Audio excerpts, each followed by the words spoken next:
Saludos. Vamos a hacer un recorrido por la que considero como una de las más emocionantes cartas en el Nuevo Testamento por el apóstol Pablo, y es Gálatas. Es una carta breve, 6 capítulos, los cuales vamos a cubrir en 14 sesiones. Este es el Pablo joven, más que el Pablo de las epístolas pastorales. Un hombre 20 años mayor de lo que es aquí. Y aquí lo vemos apasionado, celoso, a veces rayando el límite. Algo está sucediendo en la iglesia de Galacia que lo está molestando y él no se anda con rodeos. Y en un momento dado dice que unas brujas los han hechizado y se están alejando del evangelio. No podemos pensar en Gálatas sin pensar en la Reforma y Martín Lutero. Y en un maravilloso comentario que escribió sobre Gálatas que fue muy importante. Era, por un lado, decirle al pueblo en qué punto se encontraba en su viaje y su comprensión de la justificación por la fe y el evangelio, y en otro sentido, era un vehículo para impulsar la reforma en una determinada dirección. Uno piensa en 100 años después, Gracia abundante para el mayor de los pecadores, de John Bunyan, donde recuerda que él fue el comentario de Lutero sobre Gálatas lo que influyó y finalmente produjo el maravilloso libro El progreso del peregrino, que junto a la Biblia es el libro más importante para los cristianos leer. No dedicaremos mucho tiempo aquí respecto a cuándo esto fue escrito, por razones que se aclararán más adelante en esta pequeña serie. Yo creo que fue escrito antes del Concilio de Jerusalén. Aquí se plantean problemas que también surgieron en el Concilio de Jerusalén en Hechos 15, y Pablo podría fácilmente haber citado las decisiones que se tomaron allí para subrayar lo que él cree que los Gálatas deberían o no deberían estar haciendo, pero él no hace eso, lo que me lleva a pensar que Gálatas fue escrito antes de Hechos 15 y por lo tanto tal vez cerca de Hechos 11, 12, en esa época y aproximadamente alrededor del año 50 después de Cristo. Un versículo clave en esta sección inaugural, y estamos viendo el capítulo 1, los versículos 1 al 9 en esta primera sesión, un versículo clave es el versículo 6. Me maravillo de que tan pronto hayáis abandonado al que os llamó por la gracia de Cristo para seguir un evangelio diferente. Y ahí está el corazón de Gálatas. ¿Qué es el evangelio? Y a Pablo le apasiona querer defender lo que está en el centro, lo que es la escena misma del evangelio. Y esa es la doctrina de la justificación por la fe sola en Cristo solo, aparte de las obras de la ley. Pablo había venido a Galacia, esto es quizás un par de años, 2 o 3 años después de que la visitó por primera vez. Galacia es la Turquía moderna. Míralo de esa manera. Hay un debate académico sobre si Galacia estaba al norte o si Galacia estaba al sur. Es un tema un tanto aburrido, pero creo que estaba en el sur. E incluye lugares como Listra y Derbe y lugares como esos. Algo ha sucedido en la iglesia en Galacia desde que Pablo se fue. Pablo había predicado el evangelio, pero ahora algo ha sucedido. Gente ha venido, los judaizantes los han influenciado, se han desviado de la pureza del evangelio. Así que sumerjámonos de lleno, y lo primero que quiero que veamos aquí, después de la introducción de Pablo, y es una introducción típica en la que hace su saludo habitual y demás, y luego en el versículo 6 esto, me maravillo de que tan pronto hayáis abandonado al que os llamó por la gracia de Cristo para seguir un evangelio diferente. Y así lo primero que quiero que veamos es una formulación precisa del evangelio. El evangelio que Pablo predicó, dice en el versículo 1, vino a él del Cristo levantado, resucitado y ascendido. El apóstol dice que él recibió este evangelio, le fue mostrado a él, le fue revelado a él, y ahora lo resume 4 breves frases. En primer lugar, nos dice en el versículo 4 que se dio a sí mismo. Él está hablando de Cristo. Gracia a vosotros y paz de parte de Dios nuestro Padre y del Señor Jesucristo, que se dio a sí mismo. Un acto voluntario de condescendencia por parte de Cristo. Él se dio a sí mismo. Es una alusión a lo que es el corazón, diría yo, de la declaración de misión que Jesús mismo usa en Marcos capítulo 10.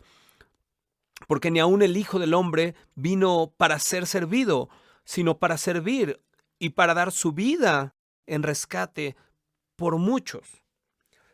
Y esa frase es una combinación de varios pasajes del Antiguo Testamento, incluido uno del cuarto canto del siervo en Isaías 53, y yo creo que viene a ser una especie de confesión de fe temprana de la iglesia primitiva. Antes de que existiera un Nuevo Testamento, ¿cómo sabían los primeros cristianos qué creer?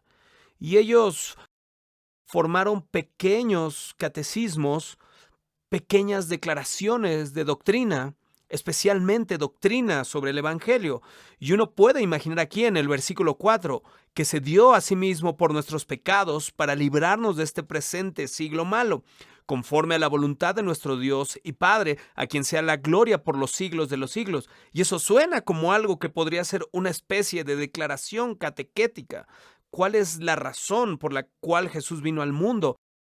Y repetirían algo como esto, y Pablo tal vez lo está insinuando aquí, porque como ha formulado esta declaración, entonces lo primero, Jesús se dio a sí mismo, y luego, por nuestros pecados.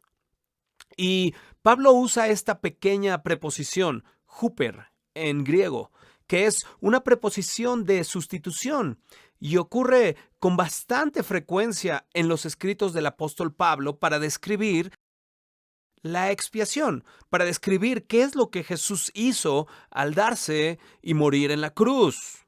Él estaba muriendo en nuestro lugar, quien se dio a sí mismo por nuestros pecados. Que la expiación fue un acto de sustitución para tratar con nuestros pecados. Así que en el corazón del Evangelio hay un problema. Y ese problema es el pecado. El Evangelio aborda el problema del pecado en primer lugar. El Evangelio no es Jesús te hace feliz o Jesús te satisface. Eso es cierto, pero ese no es el Evangelio. El Evangelio trata con el pecado, trata con la transgresión, trata con el hecho de que hemos quebrantado la ley de Dios, de que hemos cortado nuestra relación con nuestro Padre Celestial. Y luego un tercer aspecto, para librarnos de este presente siglo malo. Existen dos mundos. Está este mundo y están los lugares celestiales. Hay un mundo venidero, es un mundo paralelo.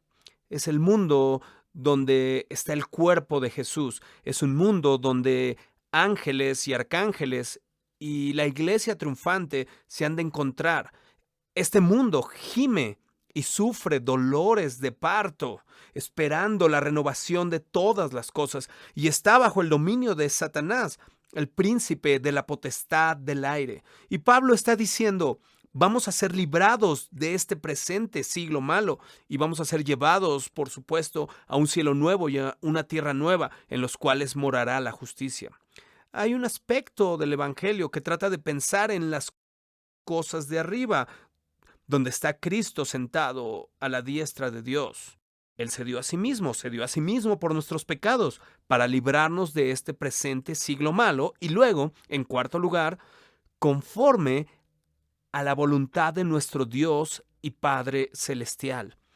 El origen del Evangelio no es simplemente Jesús. El origen del Evangelio es Dios el Padre. Piensa en Juan 3:16, porque de tal manera amó Dios al mundo que dio a su Hijo unigénito. El Evangelio no es que Jesús hace que un Padre renuente tenga misericordia de nosotros, la iniciativa del Evangelio, la iniciativa para salvar, la iniciativa para sacarnos de las garras de Satanás y ponernos en los brazos de Jesús a salvo y para siempre seguros de las consecuencias de nuestro pecado. Esa iniciativa yace en el corazón de nuestro Padre Celestial.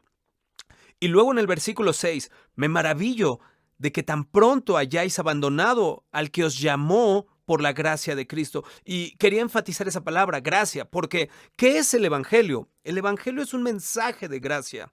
Eso va a ser muy importante aquí en Gálatas, porque Pablo sospecha profundamente que muchos de ellos se están alejando de la gracia hacia otra cosa, hacia la ley, hacia el legalismo, y volveremos a eso un poco más tarde.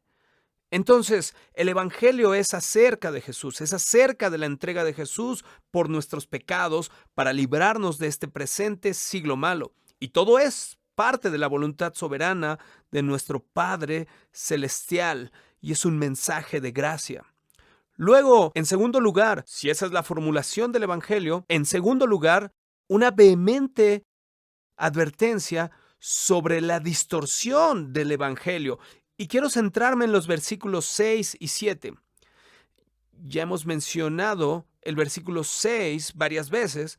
Vemos que él está maravillado de que ellos están abandonando tan rápidamente al que os llamó por la gracia de Cristo para seguir un evangelio diferente. Y luego Pablo tiene casi que corregirse a sí mismo, porque realmente no hay un evangelio diferente. Si con eso quieres decir que hay dos tipos de evangelios y que puedes tomar uno u otro, no. Uno es el verdadero evangelio y el otro es un evangelio falso. Uno es un evangelio que salva y el otro es un evangelio que realmente le condenará. Y no es un evangelio en lo absoluto. No son buenas nuevas. Puedes llamarlo el evangelio, pero no es el evangelio. Es un evangelio que condena. No es que haya otro, pero hay algunos que os perturban y quieren pervertir el evangelio de Cristo. Pablo está escribiendo a cristianos, está escribiendo a aquellos que profesan ser cristianos en Galacia, y algo ha sucedido. Hay esos, y él menciona esos que os perturban, los que quieren pervertir el evangelio. ¿Quiénes son estos? Son judaizantes, son fanáticos de la Torá, son seguidores de Moisés. ¿Recuerdas? Como dirá Juan en el prólogo del Evangelio, la ley fue dada por medio de Moisés, la gracia y la verdad fueron hechas realidad por medio de Jesucristo. Eso es un contraste relativo, pero está hecho en términos absolutos. Juan no quiere decir que no hay gracia y verdad en Moisés, y no quiere decir que no hay ley una vez que creemos y seguimos a Jesús. Pero relativamente hablando, Moisés se trata de la ley, Jesús se trata de gracia y la verdad. Y Pablo aquí quiere enfatizar que la gracia y la verdad son parte del Evangelio. Y él sospecha profundamente que hay algunos entre ellos que los están desviando. Eran personas que estaban preocupadas, por ejemplo, sobre ¿qué de los gentiles? Los gentiles que venían a la fe y creían en Jesús como el Mesías, pero no estaban circuncidados como los judíos, no observaban las leyes dietéticas judías, no observaban el calendario ceremonial, la Pascua, los tabernáculos, etc. Y estos distintivos ceremoniales que identifican a los judíos y al judaísmo y a la religión del judaísmo, ¿debían estas cosas ser impuestas a los gentiles? Este es el asunto que se llevaría ante el concilio de Jerusalén en Hechos capítulo 15. Y dado que Pablo no lo menciona aquí, es la razón por la que creo que esto fue escrito antes del concilio de Jerusalén. Había quienes decían que para estar bien con Dios, para estar en una posición justa con Dios, no era suficiente creer en Jesús. Sí, debes creer en Jesús, pero debes creer en Jesús y necesitas creer en Jesús más observar la ley, más ser circuncidado, más cumplir las leyes dietéticas, más observar el calendario judío y más y más y más. Y ese es un más detestable para Pablo. Es solo Jesús. Es el solus Christus de la Reforma, por la fe sola, en Cristo solo, y aparte de las obras de la ley. Y aquellos que defendían la necesidad de guardar la ley predicaban un evangelio diferente. Un evangelio que no es evangelio, un evangelio que no son buenas noticias. Es el evangelio más la tradición. Para nosotros podría ser algo un poco diferente, un poco más sutil. Es el evangelio más un cierto grado de reacción emocional a tu pecado, una cierta clase de arrepentimiento. El evangelio más la versión Reina Valera. El evangelio más las mujeres deben usar velo en la iglesia. El evangelio más debes hacerlo de esta manera y no de aquella manera. El evangelio más un estilo de adoración que se ajusta más a los prejuicios que a los principios, etcétera. Y puede ser muy sutil y se introduce y se mete en pequeñas declaraciones chismosas que hacemos. ¿Conoces la iglesia a la que fuimos, ese grupo de cristianos? Sabes, ellos no hicieron X o no hicieron Y. Y estos no son asuntos esenciales. Estas son cosas secundarias, son cuestiones de prejuicio. Y en poco tiempo estamos diciendo, no puedes ser cristiano a menos que hagas X o hagas Y o hagas Z. Y Pablo está abordando esa sutileza. Puede colarse.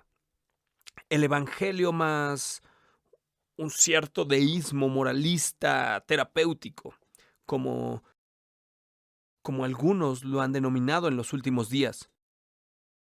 Ahora no es tanto la pureza del evangelio, sino la creencia de que ciertos estilos y ciertas reglas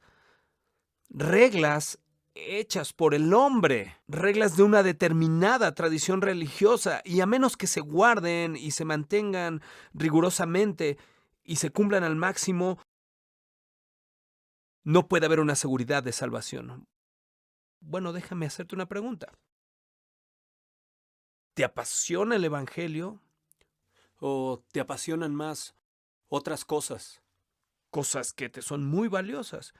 Tengo muchos prejuicios, tengo muchas cosas con las que me siento más cómodo de esta manera que de esta otra, pero son cosas fundamentales del evangelio y debemos preguntarnos todos los días, ¿te apasiona la pureza del evangelio?